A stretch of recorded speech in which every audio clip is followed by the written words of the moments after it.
And movie wise, he says, "I can't wait to get Cage back to hell," and that's when he like mimes So I bending could him film. over, and like fucking him in the ass, and he puts his V up to like his tongue and puts his tongue out, and Yeah. it's so nasty. It's So so nasty. nasty. It's so rude. Yeah. It's so rude. The devil's a rude dude. God damn, it's so good. Dude, like Dave Grohl's verse in that is probably like my favorite part of this song. Welcome back to Asinine Radio, a weekly podcast where we talk about music, and, well, that's pretty much it. So, let's go!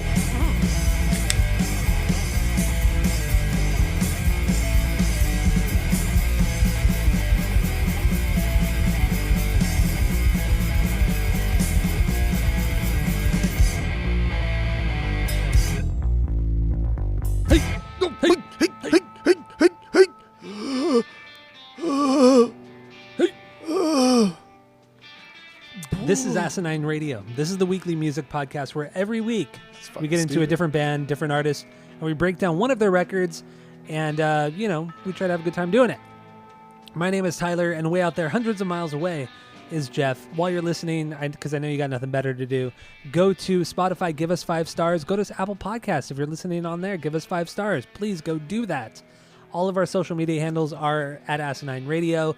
We have a Discord server if you want to join that. Let us know. We'll send you the link. We have a phone number you can call. Leave us a voicemail. Shoot us a text. That phone number is 503-893-5307. Or if you're listening on Spotify, you can go down into the description. You can leave us a message on there. I don't care. Do whatever you want. This is your life. And I think that's all I got for the intro. So what are we doing today, Jeff? Damn, just a lot of words. You just like spit a lot of words. My God. I got to get that shit out. We are doing Tenacious D, Pick a Destiny. Now, Jeff, what's your origin story with Tenacious D? And then your initial thoughts on this soundtrack. What do you got? Go. My origin story is camp, much like everything else in my fucking miserable, insignificant peanut life. Always camp. It's always fucking camp. Boring. No, camp was dope. I love camp. It was fun. But I remember people playing tribute on like the campfire stage for like skits, but incorporating like camp themes to it. But I always remember that like that little riff right there. I've always remembered that. And like I thought it was so funny, and I thought it was just so cool that these older guys were playing music and kind of improvising. At camp, I'm talking about camp here, improvising things, and I was like, oh, that's so cool. And then like they said, oh yeah, it's Tenacious D. Listen to this, and then listening to this album, because we always had this cleanup time, and it was an hour after breakfast before lunch pre-lunch activities. No, sorry. No, yeah, it was an hour after breakfast. And it was like, it was cabin cleanup time. And it was just a way for you to like unpack, like clean up your cabin a little bit, prepare for your day. But like our counselors would always put on music. And that's where I heard like Dropkick Murphys, Bouncing Souls, fucking Eazy-E, like all of this stuff that like a 10-year-old probably shouldn't be listening to. That's what we listened to, because cabin cleanup was cabin cleanup. You know, what goes on in cabin cleanup stays in cabin cleanup. And Tenacious D came on, and I thought it was so fucking funny. And I was like, God damn, dude, these guys are not that great. This music is not that great, but it's still really, really good. Like, why is this so good? Everything about this is so amazing. So, Tribute was my real introduction, and then this album I listened to, and we were like 12 when it came out, I guess. Yeah, Right? like 14. That's fine. 91. It was 14. Yeah. I was counting my fingers. And ever since then, I've always really liked Tenacious D. I've always liked Jack Black.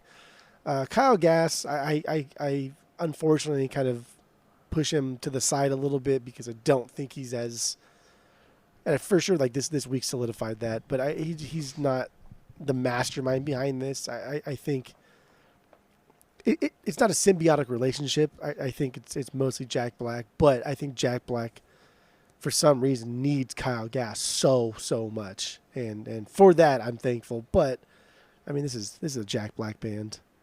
Jack Black's so fucking funny. I feel like he needs Kyle to play off of. He needs that person to play off of, and Kyle is that kind of almost straight man The one that kind of lets him do his own thing and like throws in little funny sayings or little funny things here and there. But Jack needs that level-headed person, which is kind of Kyle Gass. Yeah, otherwise it would just be the Jack Black hour, and he would just be off the rails. It's just too goofy. Yeah, it would be way too goofy. So you have to have some sort of balance. It's like watching The Office and only watching Michael Scott. Or only watching Dwight. It's too much. It'd be fun at first, but yeah, it would be way too much. You have to have that balance. But okay. Yeah, so that's my intro to the D. Very good. D, we young. Very good. My origin story, I don't know what it was first. I don't know if it was the video for Tribute, because I remember watching that on MTV2, that coming up on MTV2 back in the day. I don't know if it was that or when they were in the Foo Fighters video for Learn to Fly, because I loved that video. I think that video is so goddamn funny. The song is whatever, but the video is so good. I love that video. Video's good, yes. I had recorded it on a VHS tape, and I would just watch it over and over again. And they were in that video. They were the ones who like essentially poisoned the coffee on the plane. And yeah, so I really don't know. I don't remember which one came first, that video or the I think it was the video came first. But the video for Tribute and the song Tribute were really good. And I never really got it. I remember listening to the record that first time, and I didn't really care for it because I was a metal guy, new metal guy. I was a punker kid, so I just didn't care for that acoustic stuff.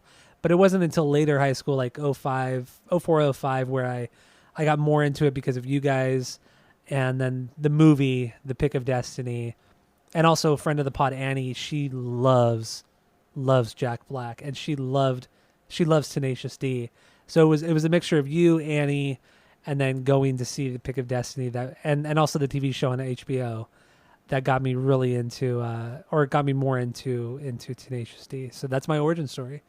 Shit. And a little bit of the initial thoughts on the album of the week. So okay. So yeah, let's jump into The Pick of Destiny. I think we're just gonna kind of run through all of the songs because they kind of have to be gone through, sequentially, chronologically, because they all tell a story because it really is a soundtrack. And honestly, it's the greatest musical of all time. Oh, it's the greatest musical of all time. Oh, I stand by it.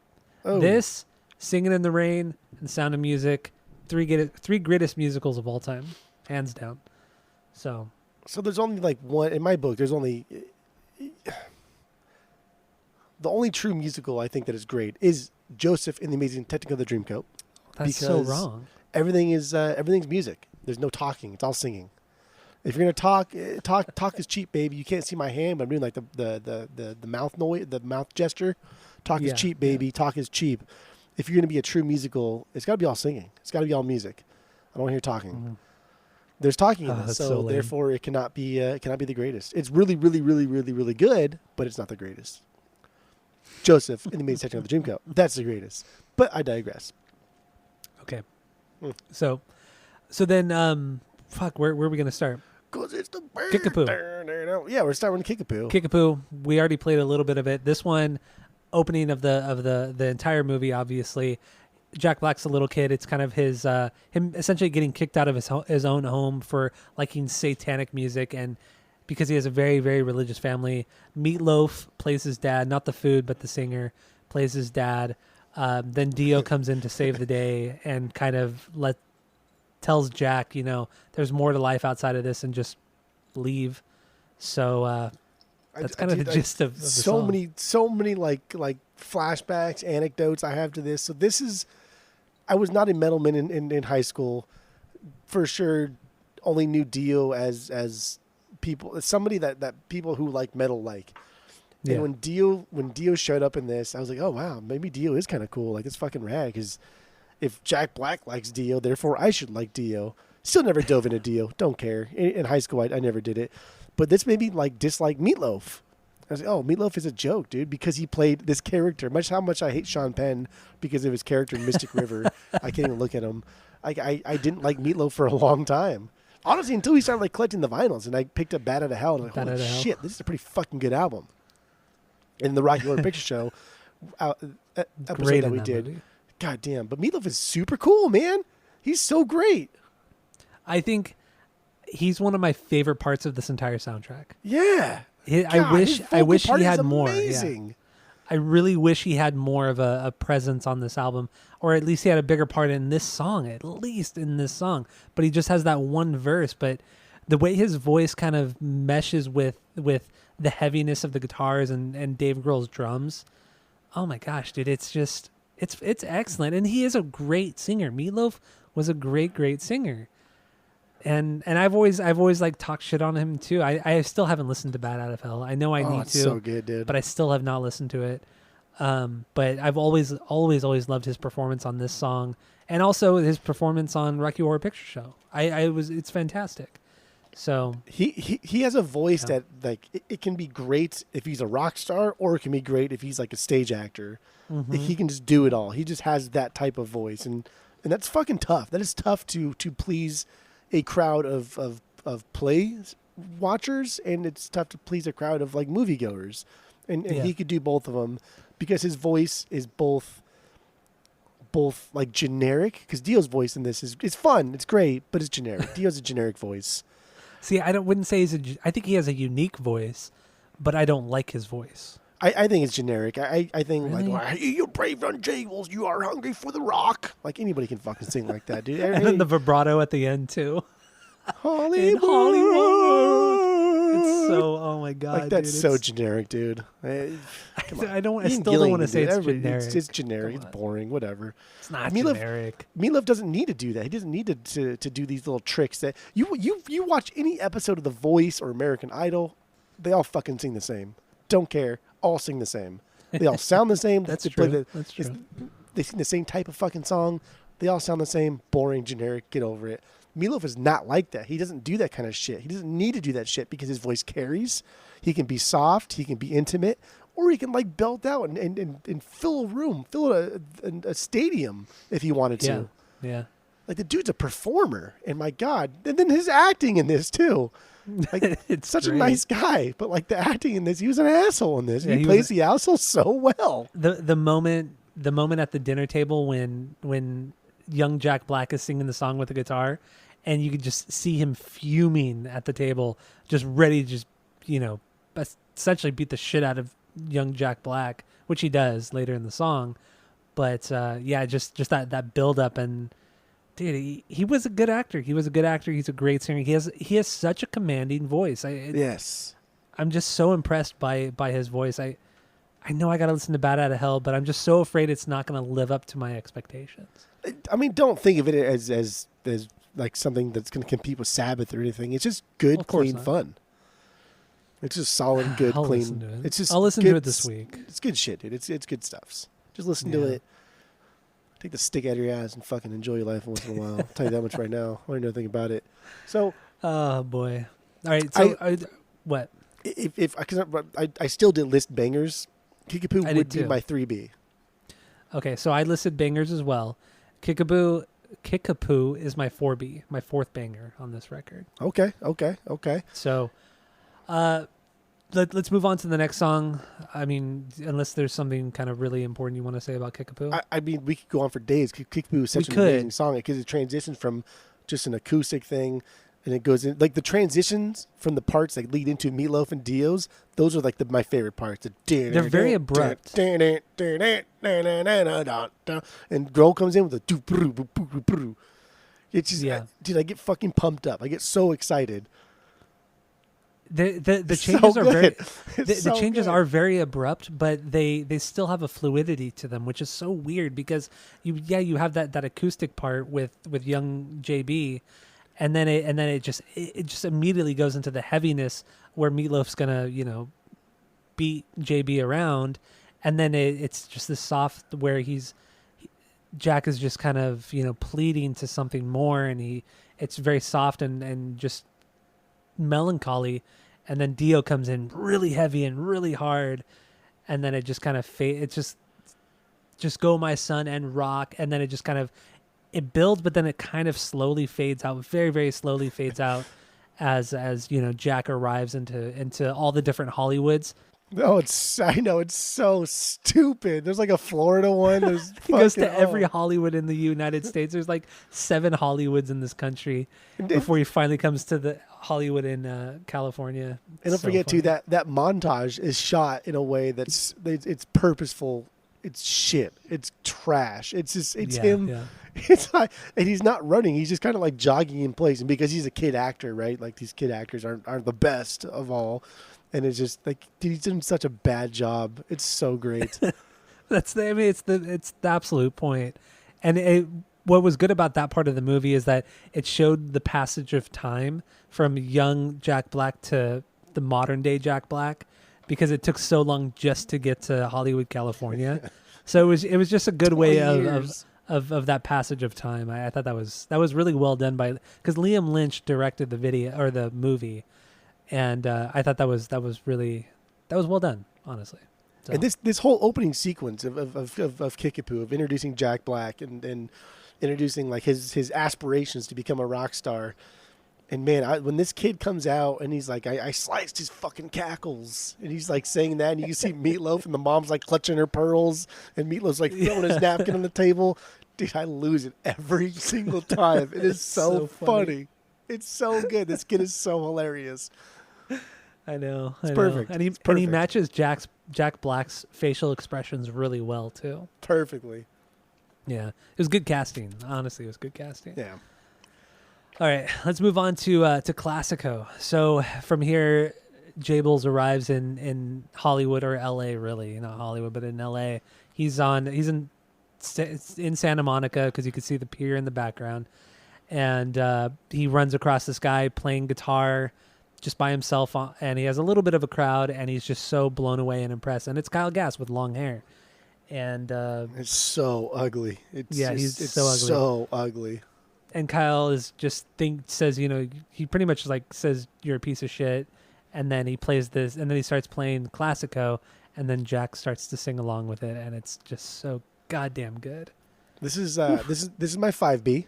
This is my 5B. It's my 6B. This is this one is cool because we've heard Cage do this before. He's done this on their first album. They did stuff like this on the HBO show.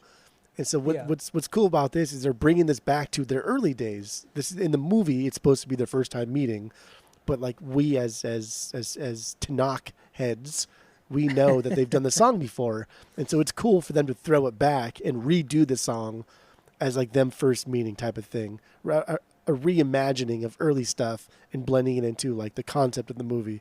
I think it's fucking amazing. That's solid writing right there. I've always seen the movie as a prequel to the show. Because all the characters who are in the show are in this movie, but it's the introduction to the characters. It's the introduction to Sasquatch, the introduction to what's the guy's name? I can't even think right now. The Ultra fan. Yeah, I don't know what his name is, but he's like Reed or something, JD Reed or something in real life. I can't remember his name. But like they've done this song before. I think it's Lee. But yeah, Lee's his name. Yeah, Oh, because of the song Lee, your favorite song Lee. That's a tribute to the right. Superfan. Yes. But we've heard them do this song before, so the fact that they're rehashing old music, but putting a twist on it, in the concept of this is their first time meeting. Like this is long con stuff. This is like continuity stuff here. This is next level shit. It really is. I agree. I totally agree with you on that. And the best fucking part of this song is when KG flicks his pick at Jack and it hits him in the face. Oh man, it's so disrespectful. And Jack is he's so hurt. He's so bummed that he was treated like shit by this guy. The first guy that he sees playing music, he just falls in love with. Doinks him. Oh God, it's so funny. So here's Classico from Tenacious D. So good. Woof. Every part of that. The highs, the lows of his voice. It's a perfect song. All I do when I hear this song is just mimic like his hand gestures, like the suck my fucking cock part when he peels the banana. He peels a banana.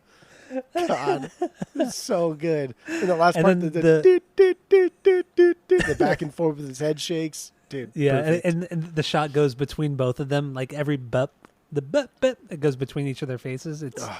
It's great, man. It's fucking great. And then Lee is there. This is when Lee is introduced into the story. Yeah, because he's just like a pizza delivery guy, and he just comes across this, and he's just like blown away by it.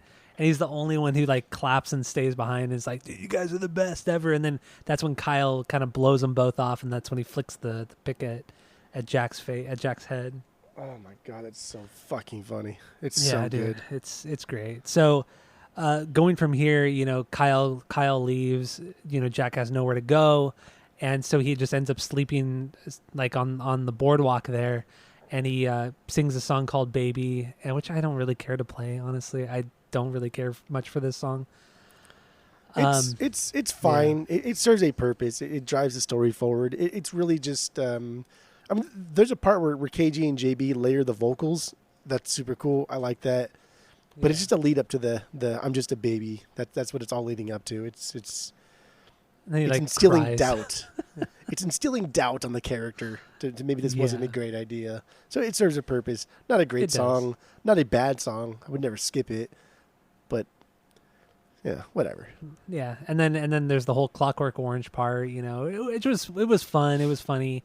And then they kind of beat Jack Black up, and then Kyle comes at the last second, shoos him away, and then he after pretends, they're already leaving. Yeah, after they're already leaving, then he pretends he was the one who scared him away, and then JB is just even he's more in love with Kyle after that, and then Kyle invites him back to the house, and then he kind of trains him how to be a rock star, and he pretty much lies to JB about a bunch of different things.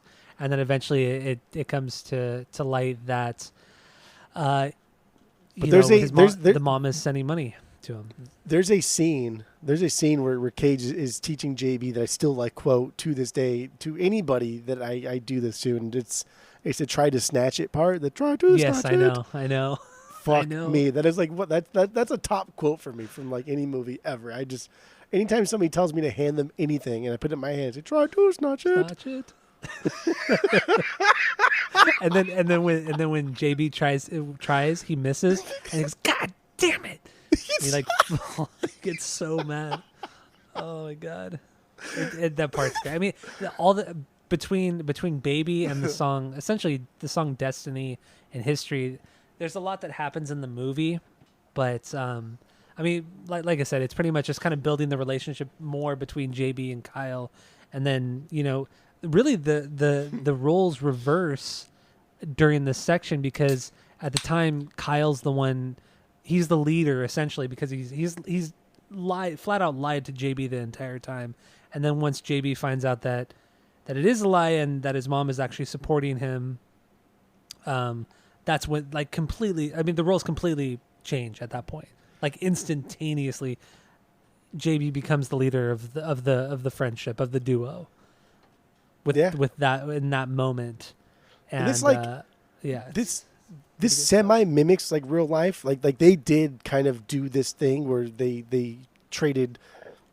Cage gave Jack Black guitar lessons, and Jack Black bought him food and pot essentially. Yeah. When they first met, and take it back earlier, I do know that Jack said that his parents were very supportive of him always, and they only did that Meatloaf part because it works better for the movies, and they got Meatloaf to do it.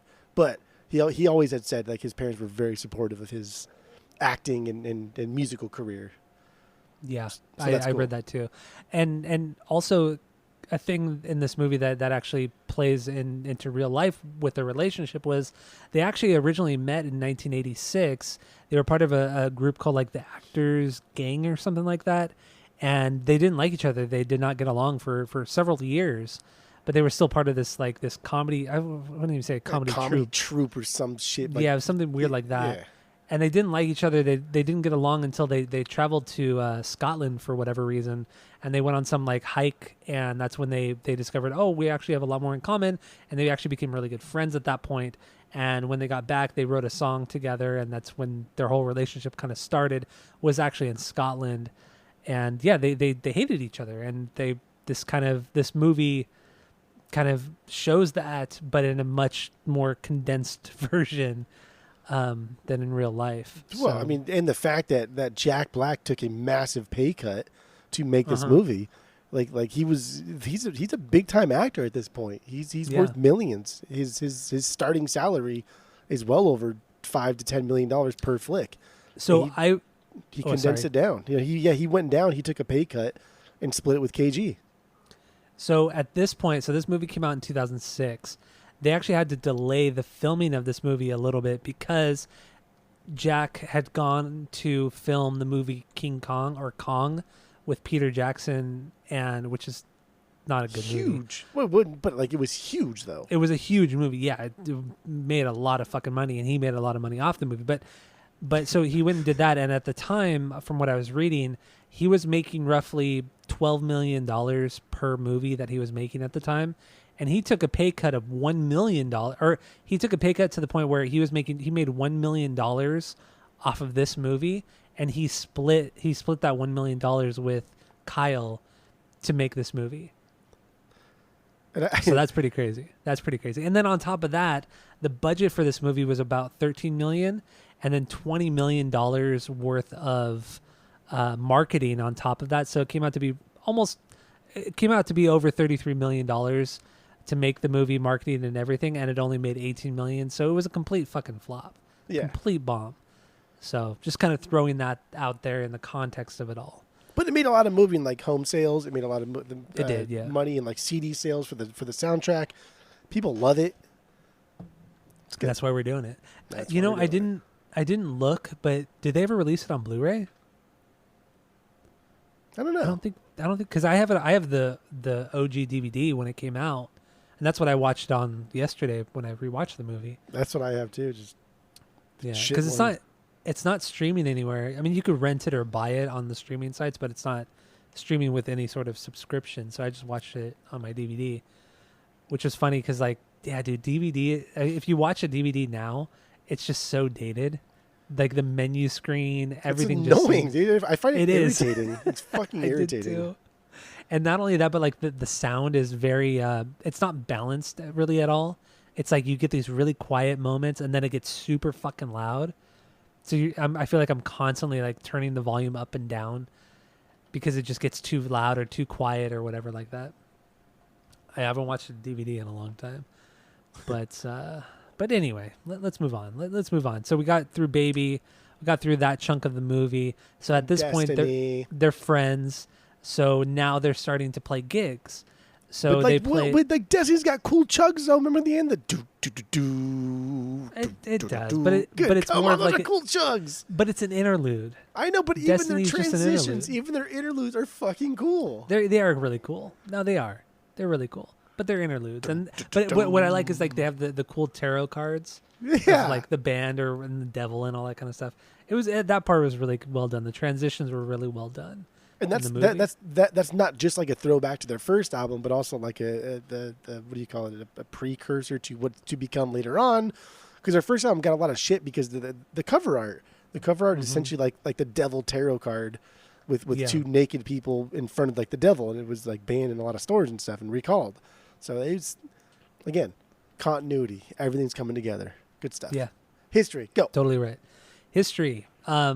This song, it is them going to their first open mic night, and this goes along with real life. They played a lot of open mic nights. They held residencies at certain very, very small clubs and venues in LA and Hollywood, and this is kind of them showing what was going on in real life. And this song, I love this song. It's just a straight up acoustic song with them two.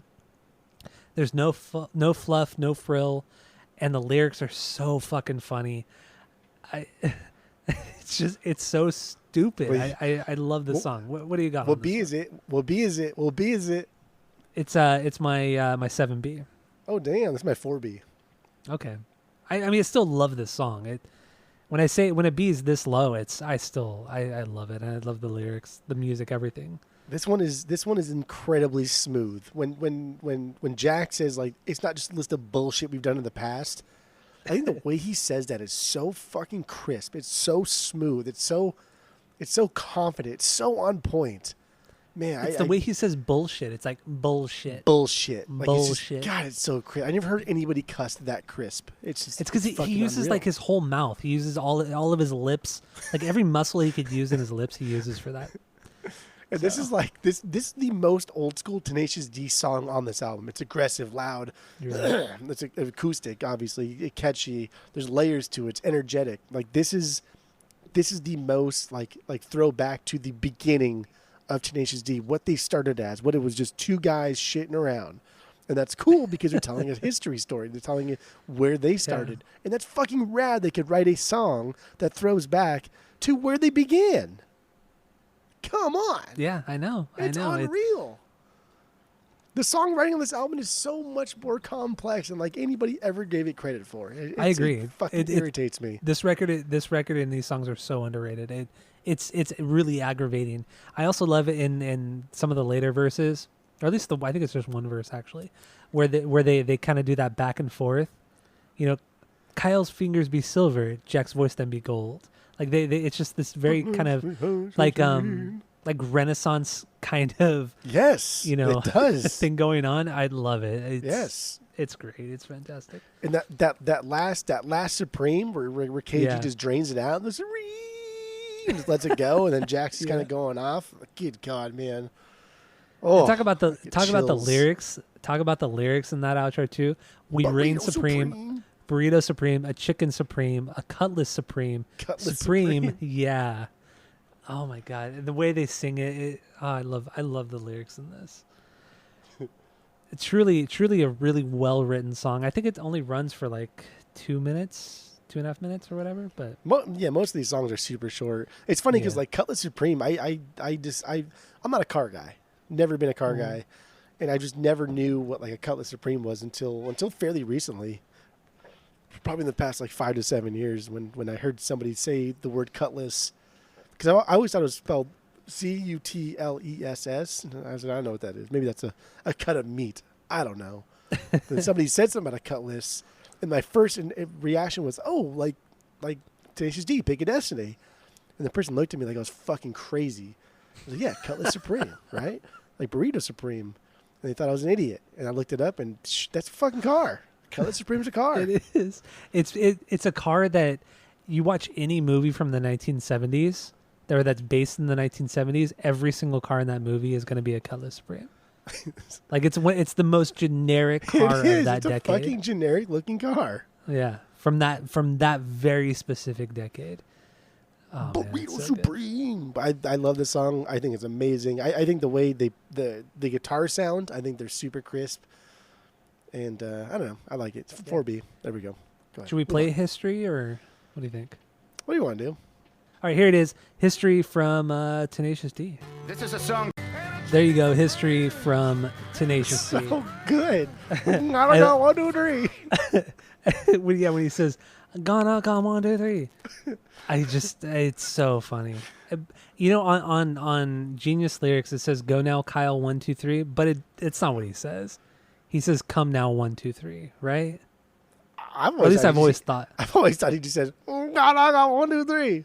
I thought he either said "Gonna come 1, 2, 3" or it's gonna come 1, 2, 3. Gibberish. It's the same as like in tribute when they're in the little solo. Like it's gibberish. They always do gibberish. That gibberish solo was so good. Love that part. I forgot to look it up this week, but I've always read and heard and heard stories that the reason they did that is because they couldn't solo that well at the time when they wrote tribute. So instead of doing a guitar solo, they did a vocal solo. I can see that. I wouldn't be surprised if that was the truth. I'm going to go with it. That sounds really cool. All right, so moving on. So the song "The Government Totally Sucks." This song wasn't even in the movie. I don't know. Oh, I think it was a deleted scene, actually, right? Yeah. I didn't even think of watching any of the deleted scenes on the DVD. But what do you have on this one? So like, I don't have much written about it. I don't want to say like it's not a B for me, but it is a lower B. Yeah, I don't That's even just how I list it as wrote a B. It's a lower B for me. This is like some Schoolhouse Rock shit because it's very seemingly informative. It's telling you facts as they see it, and it's delivering them in a way that is clear, that you can hear, that's concise. But my favorite part is when he talks about Ben Franklin. He says Ben Franklin liked to get naked while smoking on the weed. Dude, that's so fucking stupid. Come on, that is so fucking hilarious. It's so funny. I love that. But I know it's a fine song. It's solid. It's good filler. Yeah, It's good filler. I don't understand why they would put it on the soundtrack if it's not in the movie. And if you are going to put it on the soundtrack, put it at the end like the other deluxe tracks are, like Kong. Well, the metal wasn't in the movie. The metal's in the credits, at least. Yeah, like later. So, yeah, but it's still in the credits. I sat through the entire credits just to hear. You gotta hear the metal. To hear the metal, yeah. Gotta hear the metal. Yeah. So I rarely ever sit through the credits of anything, but yeah, I went back and did it for this one. But yeah, the government totally sucks. I don't even really care to talk about it too much. Government totally sucks, you Motherfucker. Government totally sucks. But I will say though, What right? will you say, though? If I'll tell you this right now, I won't hear anything about it. If anybody ever words. says like, "Oh, the government sucks," I always think of this. I always go, "Oh, yeah, man, the government totally sucks, Motherfucker. You always got to do the motherfucker part. motherfucker." It's just a quotable song because that Mm-hmm. I don't know. It's easy. Go ahead, Master Exploder. Master Exploder. This 2B, is my baby. 3B. This is my 3B. What the fuck is your so like your 1B is probably Beelzebub, your number 2 is probably the metal. There we go. Well, Got it. no, that's wrong. But that's okay. You can be I wrong hope, a lot. I hope You are that's wrong a lot. right. So, Master Exploder, yeah, my 3B. I think this song, the build up in this song is so great. The lead guitar part that Kyle Good plays. God, It's how does he play it just- though? Well, I mean, in the movie he plays it. Well, Yeah. his 6 hands play it. Yes. but, oh God, um, that's so funny. It's so, So fucking good. funny. Well, okay, so let's set this up in the movie. So at this point, Kyle and JB they've decided that they discovered the lore or the history of the Pick of Destiny through Ben Stiller's character at Guitar Center. And so they realized, oh, this Pick of Destiny is at the Rock and Roll Hall of Fame, essentially the Rock and Roll Hall of Fame. So they take a road trip out there with Lee's student driving car, which is funny in itself. And then JB falls asleep on the way to this on this road trip. He falls asleep, and this is his dream of them being these rock stars. You know, they're taking over the world, but yet they're still playing in the same club that they had their first open mic night at, which I thought was it was a funny little touch to the entire thing. They're not playing like this huge arena. They're still playing that club to like 10 people, or the bar Same to 10 people. with the fucking most rude open mic night host too all Yeah. time. Who was played by Paul F. Tompkins. It was very funny. So funny. Yeah, and so this is just them. You know, they have the eyeliner on. They're wearing like the metal stuff. The what is it? The chainmail over their bodies. It's just so over the top. It's so stupid. Heads explode, literally explode in this scene, and the buildup of this song I feel is just it's perfect. It's perfect. Jack Black's vocals are amazing, truly amazing. Dude, there's just I don't even know where to fucking begin. The guitar KG plays, where it's like flipped upside down like women's legs, and he goes into it in the middle of it Yeah. and licks it. Oh my God! It's like you know the speed metal guitar player Michelangelo. Yeah, You know, the guy from the 80s. He had So he had goofy. the double neck guitar, and then eventually he had the 4 neck guitar. Remember that shit? we have a picture of We have us the on a picture of four-neck the guitar. 4 I know. one, yeah. And then he's wearing a headband. Like KG's wearing a headband Yeah. to mimic that kind of like shitty ass 80s shred metal stuff. But did you notice when they first walk into Guitar Center, you can hear people in the background playing well known songs and playing Oh, them yeah. very, very shitty? Yep. That Yep. is, dude, come on. The attention to detail. You walk into any Guitar Center, you're going to hear 3 songs: Smoke on the Water, Smells Like Teen Spirit, and someone trying to play Stairway. Stairway. And they're all gonna sound shit. Also Iron Man. Also Iron Man. Don't forget. Also Iron Man. Also Iron Man. Fuck, I love that attention to detail. Love it, love it. This song is amazing. This is the best intro on the album. Absolutely. The best intro of the album. That strumming pattern on the acoustic guitar. And then when It's the so fucking crisp. lead comes It's so in, good. it's Yeah. the guy that plays on the guy that plays lead guitar in this is, they call him Cones or Konski or something. I don't know what his fucking name is. But he also played for Kyle Gass's other band, Trainwreck. And no, the Kyle Gass band, not Trainwreck. I think he may have played for Well, Trainwreck also. I think he played for both, right? Yeah. Yeah. But like John Konski or Cones. Kalinsky, I think it is. So like I watched a bunch of something like videos this week to see if Kyle Gass ever played this live, and this is where I realized that he's not as great as I always thought he was. Because every live video I ever saw of on YouTube, and I watched like 7 or 8 of them, like KG never played it. It was always Really? this guy. Yeah, never played it. Oh, that's disappointing. Yeah, pretty disappointing. Kind of sad. Oh. Kind of like that. Like, oh, my hero's not as cool as I thought he was, type of thing. But man, dude, this guy John Konski, holy shit, dude! This lead part that he throws in is one of the coolest like leads I've ever heard in my life. Yeah. It is And then so fucking cool. And then when that guitar lead ends, where it kind of rings out at the end, and then Jack's voice gets higher, the ooh ah, I can't even try to sing like he does, but that ooh ah part, oh my god, it's just such a great. It's a perfect segue out of that last ringing guitar note. It's perfection. And then like Grohl, dude, Grohl's like drum parts in this are Yeah. just again. He's so tight. He knows how to like build a song up to make it better than it would be without him. Yeah. But he's never show offy, and I just don't fucking understand like how somebody can be so humble while playing the drums. It's I know. irritating. Dave Grohl is one of the greatest drummers of all time. I don't care. I'll fucking say it. He absolutely is. The dude can write he's- songs, fuck, bro. man. He's been my favorite drummer since I was a kid. He's not the most technical, but fuck, dude, he has that songwriting, that songwriting presence. I guess you could say presence. Would that be the right word? I don't know. Yeah. But yeah, dude, the guy is just an absolute unreal drummer, and it is a shame so much of his talent is wasted in the Foo Fighters as a singer and absolutely guitar player. wasted. Absolutely. Although wasted. I do like some of their music, but most of his talent is wasted. I have their greatest hits So. on the vinyls, and that's I'm happy with it. That's fine. I would get, because I do have one of their records, but I think I would only ever get their greatest hits after this. What That's it. what would you have? Oh my god, what is the name of the fucking record? It probably sucks. Apparently, I'm totally drawing a blank. Holy shit. the other lead guitar part where it's like that little scale upwards. Yeah. But then when it ends, it goes and you hear the whammy. Yes. It's that little yes. quick whammy. It's not a lot. It's very subtle and it's over super fast.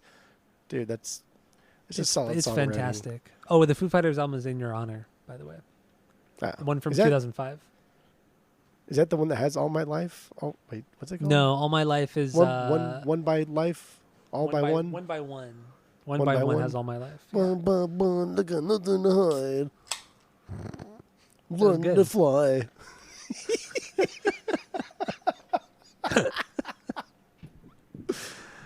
Oh my god. Master So Exploder, stupid. so Master fucking Exploder. good. And dude. then when Jack has that high part with the vocals, the guy's head explodes and then he goes, "Sorry." Sorry, It's so fucking dumb. it's so stupid. And It's then unbelievable. the vocals after that part, I did not mean to blow your mind. Like the back and forth vocals are so cheesy and so purposefully. I feel like they're purposefully bad. Yes. And I it's the love that. worst. It's the worst when he says, "But my voice is fucking." And then Cage goes, "Fuck it." He's like half-ass it. Fuck Yeah. it. He can't even say "fucking." He just "fuck it" and blows into the mic. Oh, it's So great. good. So real quick, in the defense of Kyle Gass, he is an actor first and a musician second. Correct. Much like Jack Black Yes. is. So talking shit on him too much, I feel is a little unfair because No, him fuck and that. Jack He- came from the he's- same place. He's probably one of the greatest guitarists that started as an actor, right? Because like what other, like Bruce Willis had the brief music career. Keanu Reeves was in a band. Juliette Lewis was in a band. All Yeah, these people that released albums, like it's all fucking trash. It's all terrible. As far as like actors that also play like instruments, Kyle Gass is one of the best. Oh, okay, I see where you're going, where you're coming from on this one. But if we're like going from a musician standpoint, like dude, your hired gun just like brought the house down with that, Which lead is part. fine because hired And it gun absolutely- studio guys are usually always better than Yeah. That's why they're studio That's their, musicians. that's their job. Like, yes, literally, that is their fucking job. Absolutely. They have to be perfect. They have to be able to play perfectly. But all right, so yeah, Master Exploder. So then at this point, they arrive in the city where the Rock and Roll Hall of Fame is. They go to this cafe. Amy Poehler's character is so fucking funny in this. She's so rude and so mean, but I loved it. This is the Divide. So this is also an interlude on the record. And also in the movie, this is where there's a betrayal where Kyle decides to go with these girls to like a frat party, but Jack wants to go break into the Rock and Roll Hall of Fame to get the Pick of Destiny. It's called something else, but I'm just going to call it the Rock and Roll Hall of Fame. He meets some creepy guy who tells him more of the story of the Pick of Destiny, and so yeah, they part ways at this point. What? It's Tim Robbins. He meets Tim Robbins. Tim Robbins, yeah. Who's actually the creator or founder of said comedy troupe or acting troupe that they were a part of many years earlier. The head of it? Yeah. I knew he was a part of it, but I didn't know he was the head of it. He was either the head of it at the time, or he's the head of it now, or he's the founder of it. Oh, okay. Which is kind of like, again, like continuity. Everything's kind of coming together. But there's a couple things here in this scene. So the tits are destiny is what is essentially happening. And Jack is asking Cage. He's saying, like, do you want tits or do you want destiny? Don't forget, these are sorority girls. They're 20, 22 maybe. Yeah. Dude, he's like 45. Okay, I know. Fucking weird. And then he says he chooses tits. So what does he do? He lifts his own shirt up and he shows his own boobs, his own tits. That's right. Yeah. And then another quotable part here is when Jack is at the counter and he says, I'll have carrot juice. Yes. And she says, we don't have that. Says, then I will have nothing. I'll have nothing. Yes. That's another thing that we quote all the time. All the time. Yeah. The try to snatch it and then the I will have nothing is something. Then I will have nothing. We have been saying since we saw this movie. This has been something that is so consistent in our repertoire, in our common language. It's just. Don't even think about it anymore. Yeah, because I have so much. I haven't watched this movie in several years, and then watching it yesterday, I forgot that those sayings came from this movie. And when it happened, I was laughing so fucking hard because it's gotten to the point where it's become so common in our lives that I just forgot where it came from. It's not even just yesterday. It's not even just you and me. It's our entire group of friends do this. Like Ryan our and friend Mike both do it. Mike, I think Mike's maybe seen this movie once, but because we've done it so much over the years, the I will have nothing thing has become part of his part of his life. That's like him. Yeah. Oh God, it's so fucking funny. Love it. Perfection. Yeah, it's great. So at this point, the two split from each other. But this time, Jables goes and tries to walk to the Rock and Roll Hall of Fame. He gets hungry, so he sits down next to a tree and he starts eating mushrooms. Not knowing what these mushrooms will do to him, he starts to hallucinate and he runs into Sasquatch, which is kind of a throwback to the beginning part of the movie or earlier in the movie when all he wants to do is watch Finding Sasquatch on TV while they're smoking weed. So it was like a nice little throwback to that part of the movie. And Sasquatch is played by our boy John C. Reilly. John C. Reilly. Fucking hilarious Steve guy. Brule. John C. Reilly played Sasquatch in the TV show too. What was that? Was that 9 years earlier? Yeah. 8 years earlier. So it was cool that they brought him back for this role and he agreed to do it. John C. Reilly is so goddamn funny. I love John C. Reilly. Yeah. Yep. But yeah, so at this point he is Sasquatch and he takes young Jables as his Sasquatch son and takes him flying around. But in real life, Jack Black is flying down I guess not flying down a river, but he's almost being drowned down a river. He's slowly drowning down a river. Yes. The first when we saw this movie in theaters, we saw this at Cinema City. I know we saw this at Cinema City in the smallest theater they had in the very back of the building. I remember that very vividly, and and when that scene happened, it's this happy, upbeat music, very poppy, and then it immediately drops to him. Jables being in this raging fucking river, drowning, and then immediately river, and then immediately going back into the pop stuff. I was just fucking dying. It was so funny. It was so perfectly just cut and edited. It was just so outrageous. Oh my god, it still makes me laugh so hard when I watch it. And then after that point, he finds himself climbing up a tree, and he thinks he's flying, but he's up on this giant tree branch, and it's just so fucking dumb.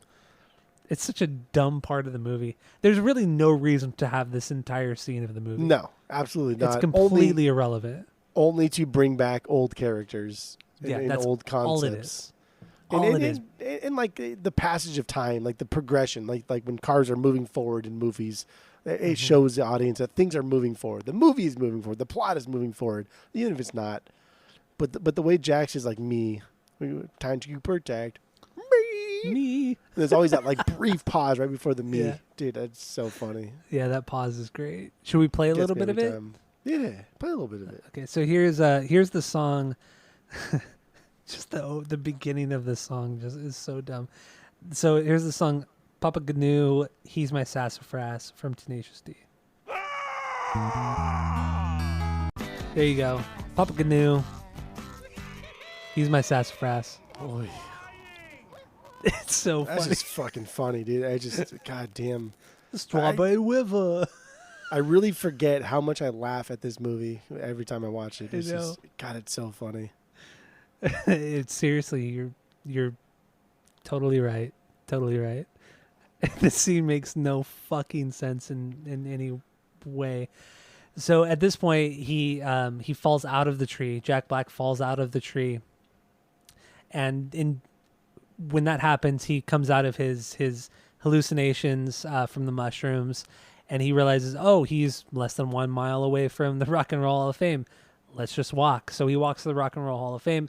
At this point, Kyle Gass has been embarrassed at the frat party he's at because they ask him to. They pretty much call him out on his lie, and he starts playing one of the songs by himself with the acoustic guitar. Yeah, he plays History, and it's just terrible. And they cut him off immediately, and he's just embarrassed. And then as he's leaving the party, Colin Hanks, the real Colin Hanks, is throws a cup of beer at the back of his head, and that's like the final straw. And Kyle just like kind of walks away, embarrassed and just miserable.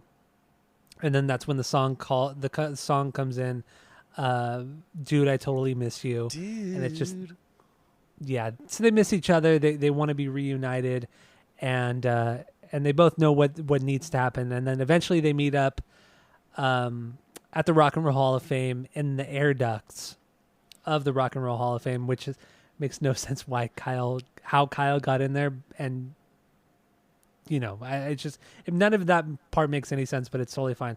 But prior to them meeting up, we get the song Break In City, Storm the Gates. Why are you just brushing over Dude, I Totally Miss You? That's not a filler song. This is a fucking killer song. It's not a banger for me. This is my 6B. Really? Okay. This strum pattern is unreal. I love it so much. It is fucking unreal. And then later on, when you get the solo and JB's vocals are going over it, that noise, that is absolute money. This song is amazing. I love this song. This is a banger through and through. This is one of my last actual bangers before it just becomes like later banger status. Okay. That's fine. I fucking can't believe this is not like an actual banger for you. I'm not gonna lie. Yeah, I don't list it as a banger. I would never ever playlist this one. I think that's kind of how I base these as bangers is if I'm gonna playlist them in any sense. This is the most. This is the most stripped down acoustic guitar playing on the album. You can hear the plectrum hitting all them strings. It's very soft strummed and then very like mic turned up. So you can hear all of the nuance. You can hear the finger slides. You can hear everything. And I love it. And obviously the lyrics are, self-explanatory. They just miss each other. They need to reunite with one another. And they will in the Rock and Roll Hall of Fame, like I said, in the air ducts.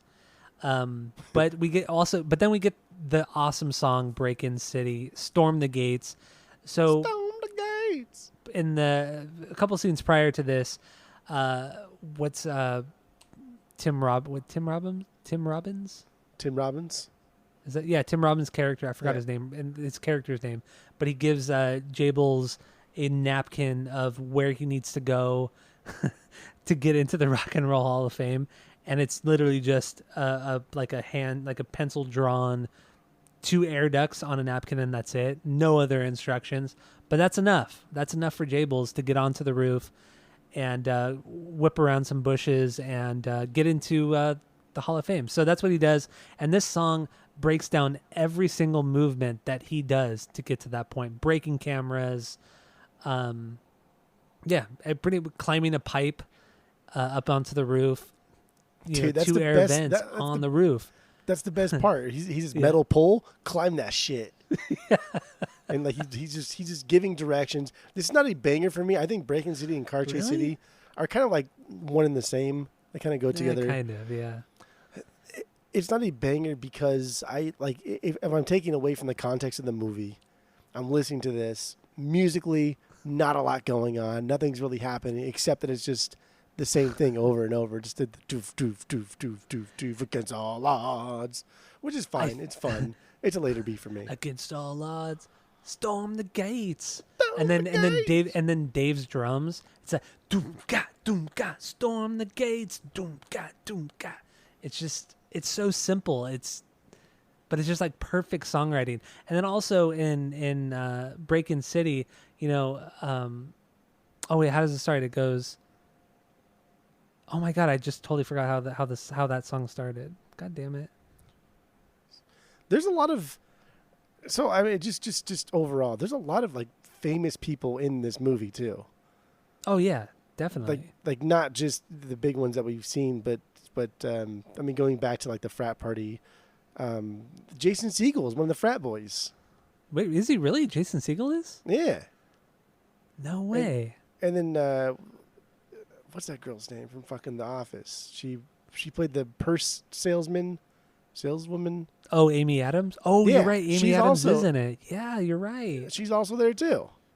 You're totally And then right. Fred She's in it. Armisen's there as a security guard. Yeah, he's Obviously the Tim security Robbins guard. we've talked about. But like this is just, these are 2 guys that I wouldn't say are highly respected, but are beloved in the Hollywood scene. So there's a lot of people that want to be a part of this because it's fun. It's just a fun time. And that's cool, man. So what I was gonna say, the opening essentially, I guess, verse of Breakin' City is, the mission is clear. I'm going over there. I'm going to do the mission. I flip around the corner, flat as a pancake, and then I Avoid the camera. yeah, annoy the camera. Is that what he says? Annoy the camera? They avoid the camera. Oh, avoid the camera. Is that what he says? Yeah. It's just the just flat as a everything about pancake it. because he goes against the wall and like he's a fatter dude. Yeah, he's a bigger So when, guy. Yeah. so when he says like flat as a pancake, like that's just so self-aware, very humorous, very funny, good stuffs. Now I'm climbing up on the roof. I got cat-like I got cat-like reflexes.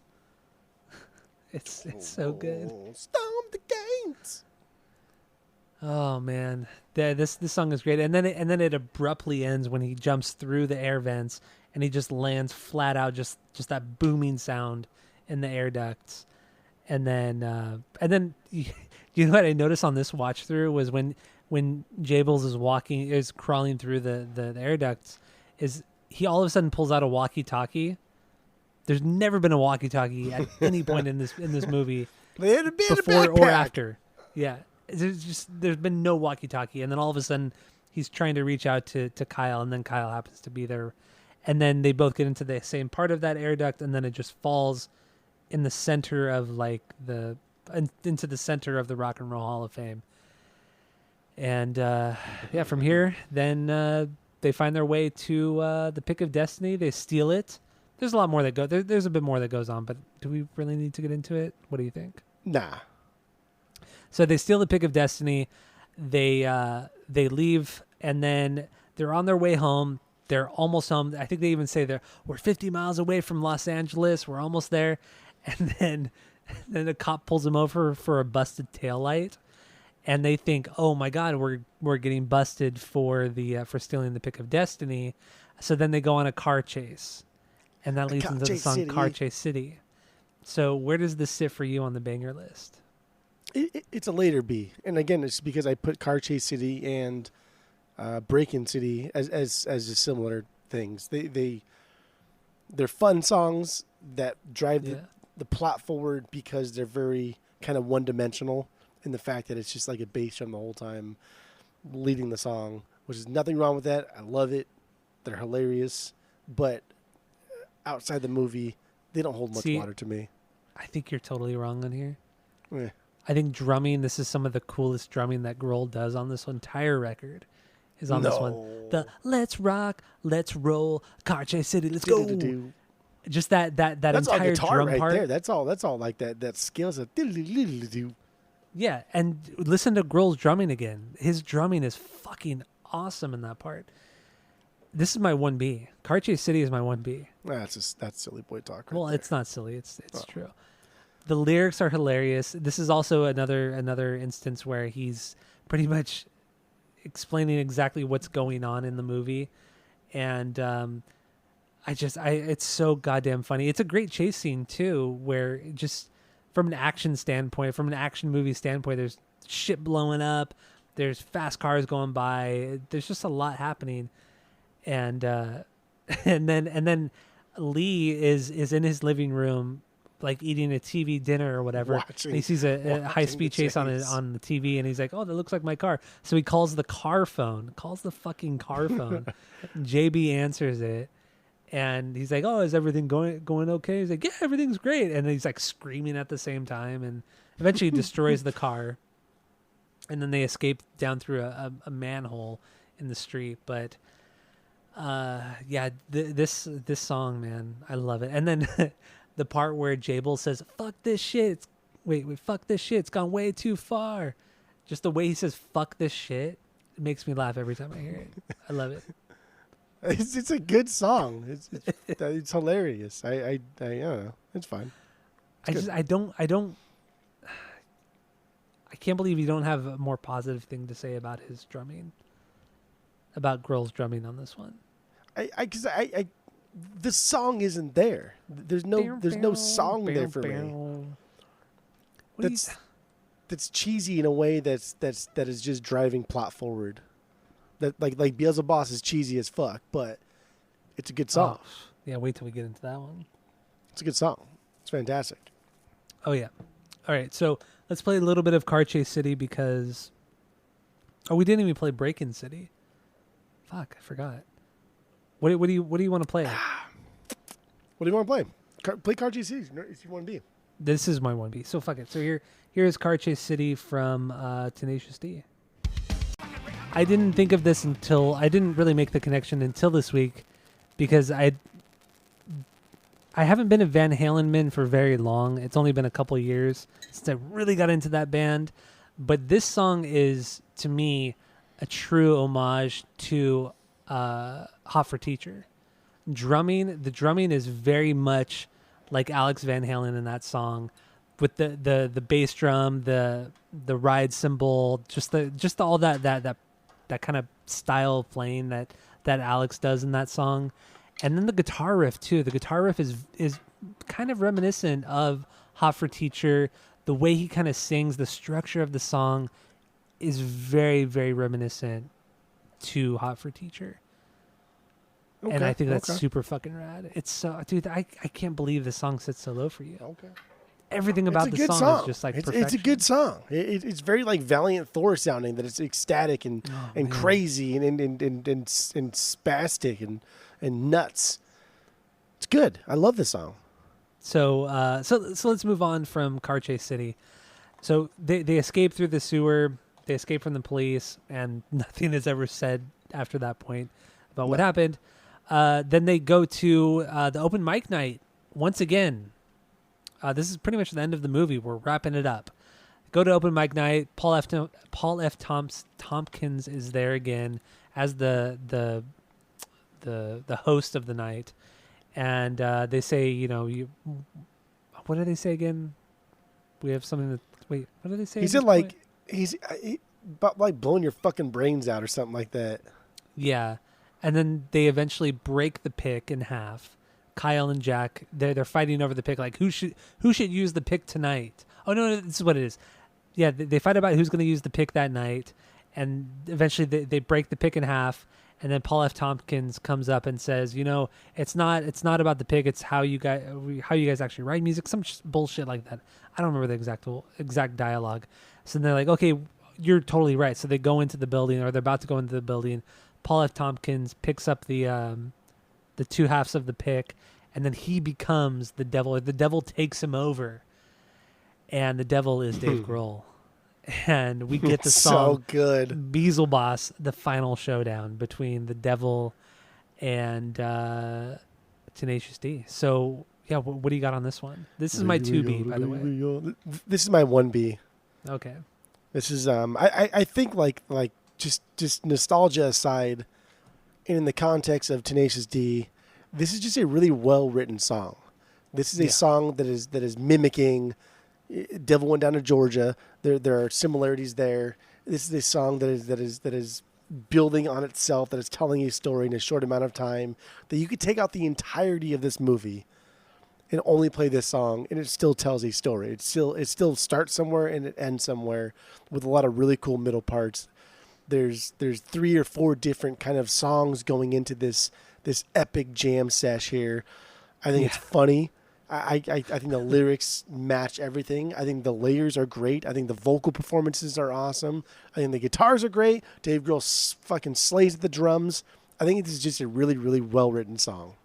I totally agree with you on here. The transitions between all the parts to tell the story, I feel is perfect. It's this metal song up until, you think the devil's won, and then all of a sudden Tenacious D say, wait. They just sing, wait. And then you motherfucker. And then it just goes into their like acoustic jam. And then all of a sudden Dave Grohl just goes, fuck. Just like, where in any song are you just going to yell fuck like that? Like you're just frustrated, pissed off that you just yell fuck like that. It's crazy because right from the get-go, right? They say like they say after he says I am complete, and they yell fuck. They're harmony with each other, and then Dave Grohl responds. He says, "Yes, you are fucked. You're shit out of luck." So it's like now we're having dialogue. There's dialogue. We have dialogue. This is what a fucking musical is. This is what a play is. There is dialogue. Right. There's a back and forth. This is not just a song. This is a song. This is slash. That's something they could perform on stage, and it would make sense. It's coherent, and it's fucking crazy that they could do this and put so many fucking fucks in there. There's tons of them, and man, and that whole part too. We're he says, wait, we challenge you to a rock off, like give us a chance to rock your socks off, and he's like, fuck, I have to do it because the demon code makes me do it. And he pulled up the scroll, and it's all fucking long. He's like, I can't do, but they lose this rock off. They lose this rock off. They just get lucky because he like chips his tooth and fucking his horn. Loses a piece of him. Oh yeah, the horn. The horn. It was the horn. It was the horn. So he can only fight if he's complete. That's why the beginning. Yeah. So it's so like going from the beginning. Okay, right. And there's all these parts to this. God, this song is so fucking good. It's so complex. It's so amazing. It's like Bohemian Rhapsody complexity here, but in a very elementary way, but overlooked in a way that's just almost like people just poo-poo it away. But it's not. This is the more fun version of Bohemian Rhapsody. It's unbelievable how complex this song is. This is like if you're going to write Bohemian Rhapsody and actually have fun writing a song, this is that song. That's what this is. I love Bohemian Rhapsody, but this is just on another level. And there's dialogue. There's going back and forth, right? He says, what are your terms? What's the K? Hey, and they say, if we win, like you got to get out of here. You take your sorry ass back to hell. But also you got to pay our rent. Yeah. You remember? Throw back to the beginning of the movie. Yeah. That's why they started a band, was to pay their fucking rent. How are they going to pay the rent? Amazing. Great songwriting. And he says, what if I win? He says, well, you can take Cage back to hell. And then there's a dialogue between Cage and JB. Like, what are you talking about? What the fuck are you talking about? It's the only way. To be your little bitch. The way he says bitch. Be your little bitch. Bink. You know what? I didn't notice until I watched it last night.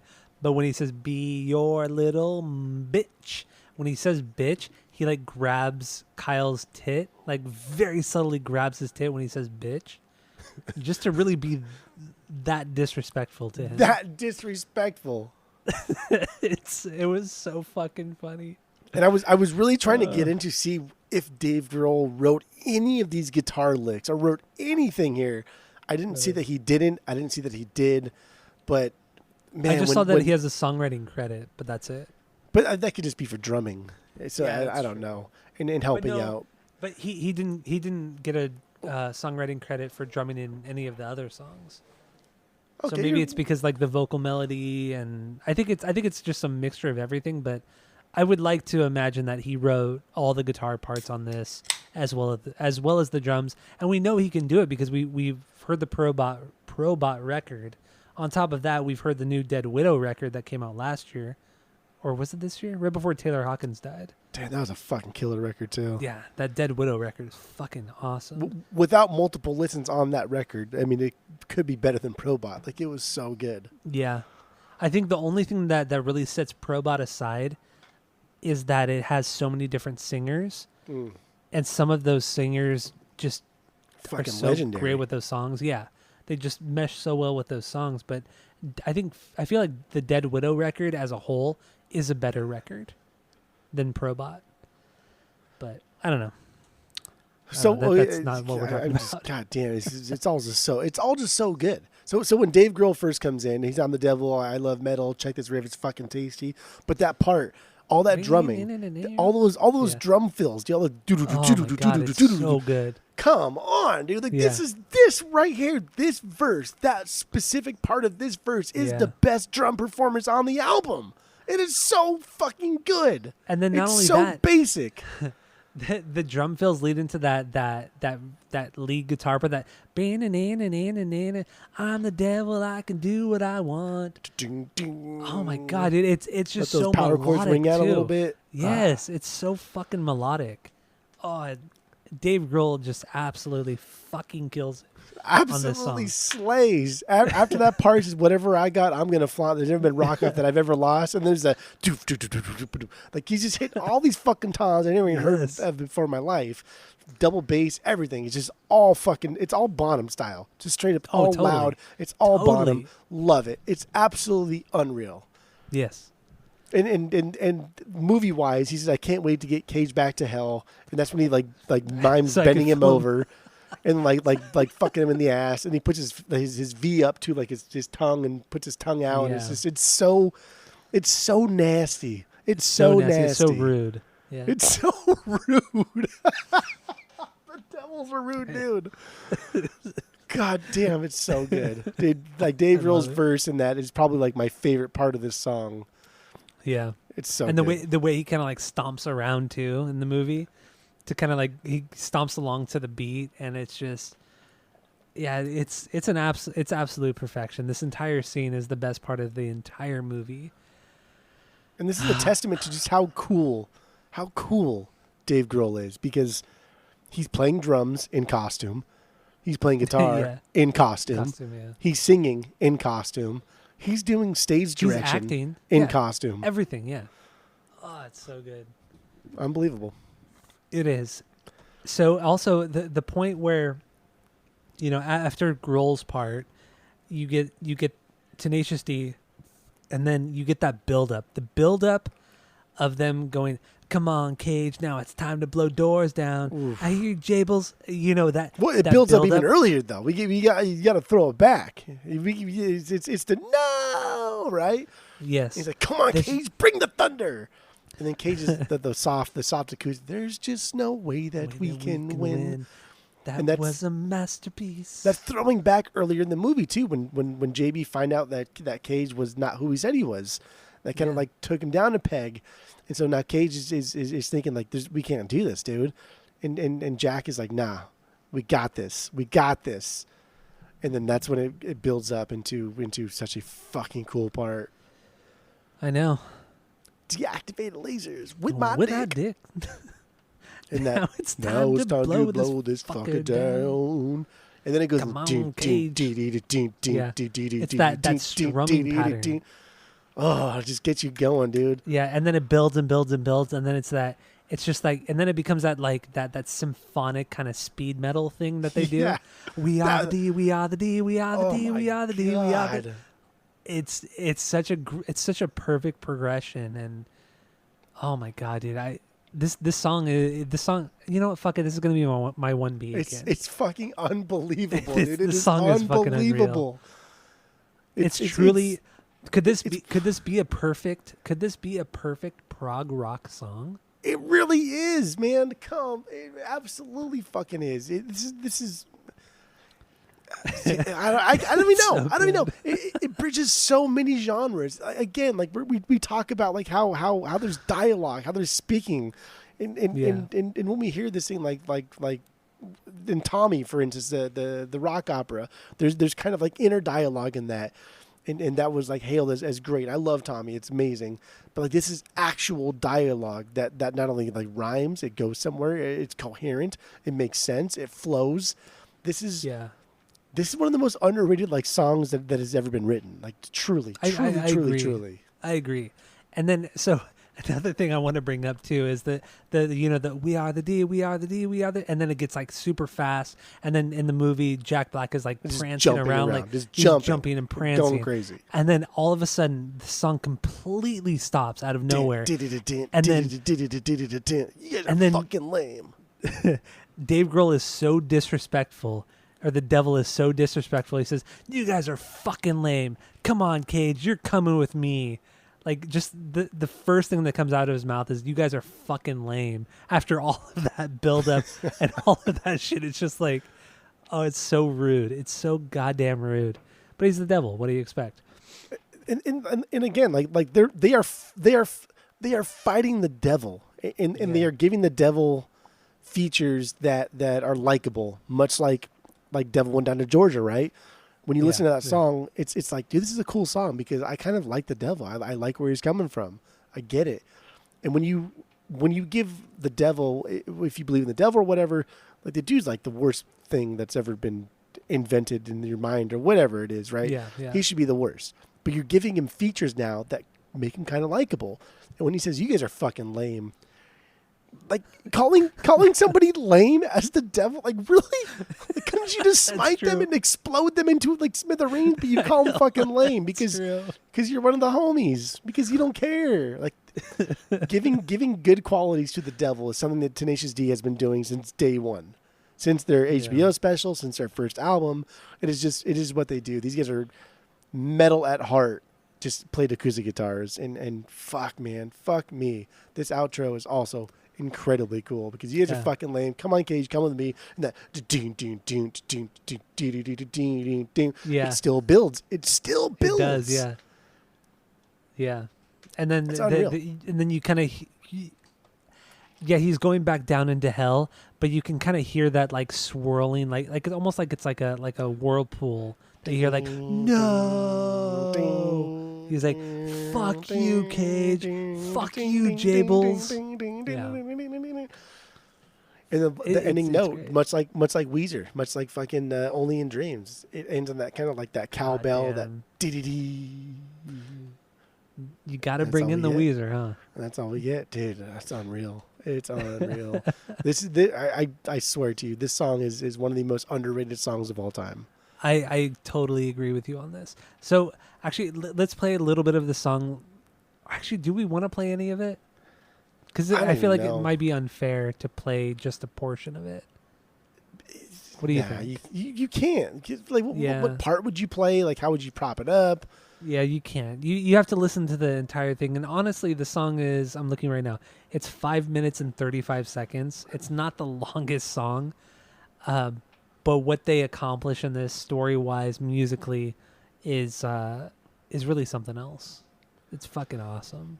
So this might be like this song, like musically, visually, might be one of the best things Dave Grohl's ever done in his life. Oof, that's a bold statement. I'm just saying, man. I'm not saying it is. I'm just saying it might be.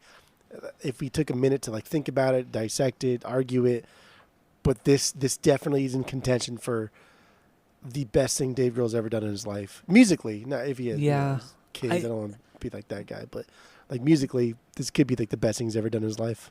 I think I would say top 5 for best thing he's ever done musically. But the best, we'd have to really kind of break that down. I really need to know I really need to know if he played guitar. Like if I ever meet Dave Grohl, I'm only asking him one question: how much involvement did you have in Beelzebub? That's all I want to know. Nothing about Nirvana. No, fuck all that shit. Don't care. Yeah. All I want to know.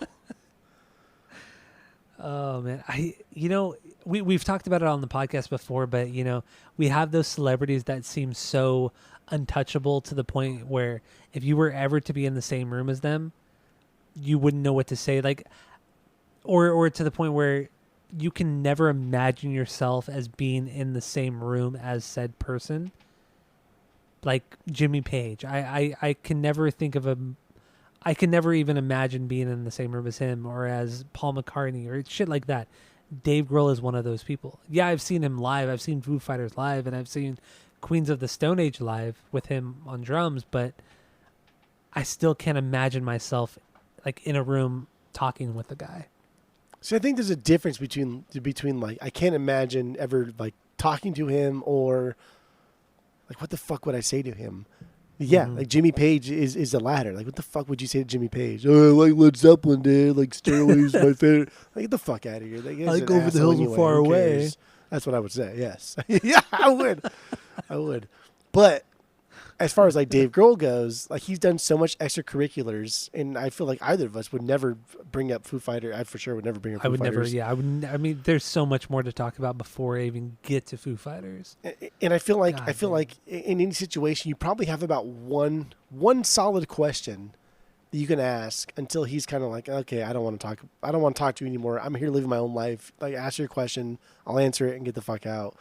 So, like, what would your one question be? My one question to Dave Grohl would be, how much involvement did you have in Beelzebub? I need to know, because that would determine if you wrote that lick that was tasty, right? Check this lick, it's fucking tasty. If he wrote that tasty lick, if he actually played it and it wasn't cones, I would think this is probably his best performance he's ever done musically.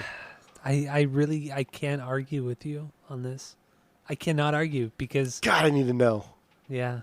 It is a top question. I would love to ask him about Nirvana. I would love to ask him about the "Shake Your Blood" song with Lemmy, like with some of the Queens of the Stone Age stuff. I would love to talk to him about. But yeah, this is a really obscure thing that you could talk to him about, where I feel like he would have a ton of shit to say to you if you were to just say like, oh, how did you approach the drumming on this song, or how did you approach the guitar playing on this song? I feel like he could talk your ear off for an hour about this song because nobody fucking talks about it. Because nobody talks about it because everybody thinks it's stupid except for the true Yeds. And I feel like if you asked him, hey, like, how much involvement did you actually have in Beelzebub? And the first thing you would do is laugh, right? You'd fucking think that's so stupid. It's so funny. But then he'd be so excited to talk about it. Yeah. Yeah, probably. It's like, how many people? I love your intro to "Smells Like Teen Spirit," dude. Even that's a fucking fantastic intro, one of the greatest drum intros of all time. Yeah. But come on, he's heard it a million times. True. Okay, god damn. God, we should have Dave Grohl on the podcast, right? Yeah, we'll reach out. Our people will reach out to his people. Yeah, we'll see what happens. Yeah, it's in the pipeline. True. We'll do it. Yeah. All right, so let's move on to the last two songs because we're not going to talk about Kong or the other Training Medley or whatever it is. Melody. I never even heard those last two songs. Yeah, I'd never heard them until this week, actually. But I forgot what they sounded like too. So we have the title track, "Pick of Destiny," which opens up the credits of the movie. Really, this is it's a fine song. I don't know. This is my least favorite song. Like, if I had to pick a least favorite song, this is it. I just don't care, man. I only tolerate this because of the metal coming after it. Yeah. But like, I don't care. I think it doesn't do anything musically. It doesn't go anywhere. It doesn't prop anything up. All it does is say the words "Pick of Destiny." I think it's weak. I mean, the one thing that I've always really liked about this song is when he says it's the pick of destiny, child. It's the child. It's the little pause between destiny and child that I always thought was so funny and so ridiculous. But other than that, it's a fine song. Which in itself is cool, right? Because if when you're telling stories before like the written part of humanity was invented, it was always like passing down history through storytelling. Yeah. And when you tell stories, you're talking really to like children and telling them stories of the elders. And so again, continuity wise, when he's talking about the pick of destiny and he says the word child, yeah, not only is he condescending because he's being a funny asshole, which I love, but he's also like telling a story. This is a story, much like Tribute, right? Tribute is a story about the greatest song in the world. Tribute. So yeah, this is all continuity. I don't know. It's fantastic. It's so good. It is. So let's move on to the final song, The Metal. This is my 8P on the album. You don't like this song? What? I do. I love this song. But it's just so simple and it's so stupid. Punk rock tried to destroy the metal. Grunge tried to destroy the metal. See, like Tenacious D is a metal band at heart, but they play acoustic guitars just because they're not good enough to play metal music and because they want to harm better than metal musicians, which I like. And they really are. They are metal musicians at heart. And the metal, I didn't like listen as a B because it's not like a part of the movie. It's at the end of the credits, whatever. But it's a high B for me. This is for sure a top 5 or 6 B for me. I love the song. I love that riff, that and the it's a great riff. That. And then you let those fucking toms ring out. I think he hits the tom in the snare at the same time. And you let it ring out, so you kind of fade away. Oh, it's so good. This song is amazing. I love it. I love the way Jack Black sings on it. I like how condescending and obnoxious he is. I like that. That old man singing thing he's got going on. Like an old Englishman. Yeah. That's what it sounds like. But like everything about this, dude, there's constant breakdowns. This song is all about like the breakdowns. It's that riff is really good though too. Fuck, that's that's solid such a cool riff. So we went through every song on this soundtrack, which is we don't do often, but we did it. Let's give our final thoughts on the record and even the movie. Who knows? And we will rate it based off of our world famous 3-point rating system, where 3 is a perfect album, 2 is a good album you're going to continue to listen to, 1 is a bad album but give it a shot, and 0 is the worst thing you've ever heard. So what do you have for Tenacious D in The Pick of Destiny? Go. The movie to me is like Velveeta mac and cheese. It's not great. It's nothing to write home about. It's good, but like it's comforting. I can watch the movie and like it's chock full of stars, and everybody had a great time doing it, and it didn't cost a lot, and Jack Black took a pay cut. There's a lot of cool things involved in the making of the movie, but who cares? If the movie sucks, it sucks, right? And if you take the music out of the movie entirely, it's not a very good movie. Like it's just production is poor. Yeah. Dialogue's pretty bad. Like it's just stupid. It's just stupid. Much like Velveeta, like mac and cheese, like liquid gold, whatever. Okay, that's like kind of like gross mac and cheese, but it's comforting.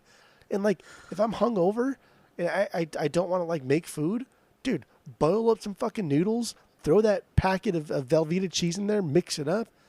It's solid. It'll fill me up. It'll fill me up. It tastes good. I like it. It reminds me of being a child. No big deal. So the movie, I think, is like that. It's comfort food. The soundtrack, however, I think is exponentially better. I think the soundtrack is incredibly underrated. I think the soundtrack is something that, because it's Jack Black, because it's Tenacious D, because it's silly boy talk, because it's something like that, people pass it over as a joke, and it's not. It seems like it's a joke, but this is complex songwriting. This is complex songwriting, and we don't. Man, we don't see this at all. We don't. You just don't see this at all. Yeah. We're telling a story, and again, like I love having dialogue within a song that makes sense, that flows, that's not stupid, that doesn't distract, that doesn't take away from. It's fluid. It's fluid. It's fantastic. I love it. This is a perfect album for sure. Like front to back, this is perfect. This is. I do think Joseph in the Amazing Technicolor Dreamcoat is the best musical of all time. Yeah. But as far as like rock operas, I love Tommy. The Who did a killer job with it. That's their best album. But this is it's okay. This is it. It's not okay. It's fucking fantastic. This is great. This is perfect. This is perfect. This is a wildly underrated movie, soundtrack especially. I do agree that it from a production standpoint, it's a little cheap looking at parts and just there are cheap moments in the movie, but that's fine. You could still have a great movie and have cheap moments. Look at Rocky Horror Picture Show, very, very fucking cheap, but it's still iconic and it's made a lot of fucking money. And I feel like this movie soundtrack is wildly underrated. I think it's mainly because of when it was made. Had this been made in the early 90s, this would have just been fucking huge. Yeah. But 2006, it's a very different time. We have these big blockbuster movies. We have Lord of the Rings. We have, Star Wars had just come out with 3 huge fucking movies. The transition, in Hollywood was very, very different. We were moving out of the whole kind of musical genre outside of like Chicago and Rent, which came out like I think a year after this, if that.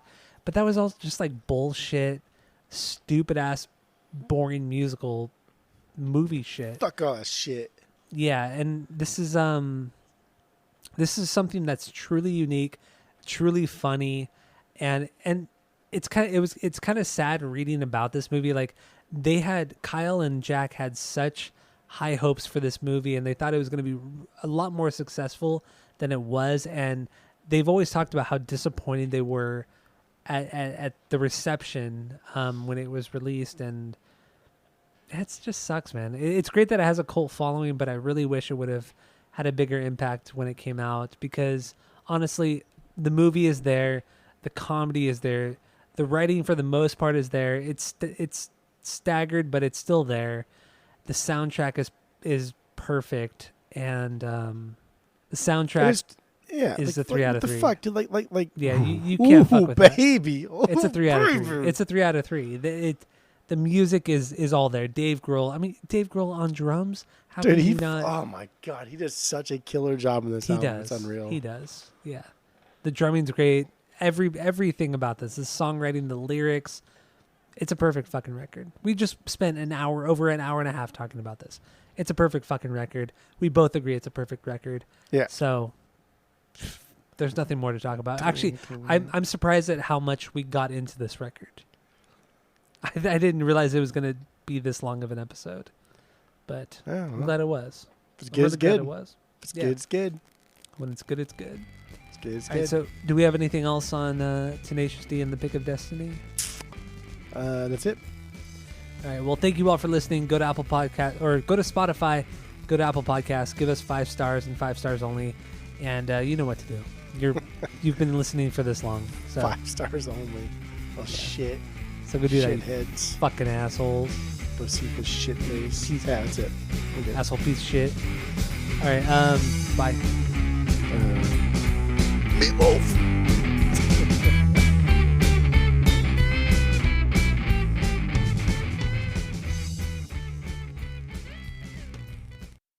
I've Michelob's and Modelo's tonight.